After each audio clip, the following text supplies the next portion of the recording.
এক ওয়াক্ত নামাজ যদি স্বেচ্ছায় কেউ পরিত্যাগ করে, তাহলে ওই ওয়াক্ত থেকে আর এক ওয়াক্ত পর্যন্ত সে কাফের থাকে, যতক্ষণ পর্যন্ত আর এক ওয়াক্ত আদায় করে আল্লাহর কাছে তওবা ইস্তেগফার না করে। মুসলিম এবং কাফেরের মধ্যে পার্থক্য সৃষ্টি করার জন্য বলে দেওয়া হলো না। এই নামাজ আদায় করার লোকের মর্যাদা এত হওয়ার পরও আল্লাহ তাআলা আবার বলে দিলেন, আল্লাহ তাআলা আবার বললেন, শুধু নামাজ পড়েই কি তুমি মনে করো তোমার ঈমানের দাবি শেষ করেছো? না, এবার তোমাকে আরেকটা নির্দেশ, আকিমুদ্দিন আফাল্লাহু আনকা লিমা আযিনতা লাহুম। ওই নামাজি, ওই রোজাদার, ওই হজ করার লোকদেরকে আপনি কেন রুখসাত দিলেন, কেন ছুটি দিলেন? হাত্তা ইয়াতাবায়্যানা লাকাল্লাযিনা সাদাকু ওয়া তা'লামাল কাযিবিন।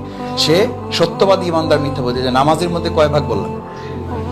এবার ইমানদারের মধ্যে দুই ভাগ, সত্যবাদী ইমানদার, মিথ্যাবাদী ইমানদার। নামাজ পড়ে, রোজা রাখে, হজ করে, যাকাত দেয়, কিন্তু দিন কায়েমের আন্দোলনে যখন তাদেরকে একটু আগায় আসতে বলা হয় তখন পিছু টান দেয়। আল্লাহ তাআলা তাকে বললেন মিথ্যাবাদী ইমানদার, মিথ্যাবাদী নামাজি, মিথ্যাবাদী রোজাদার, মিথ্যা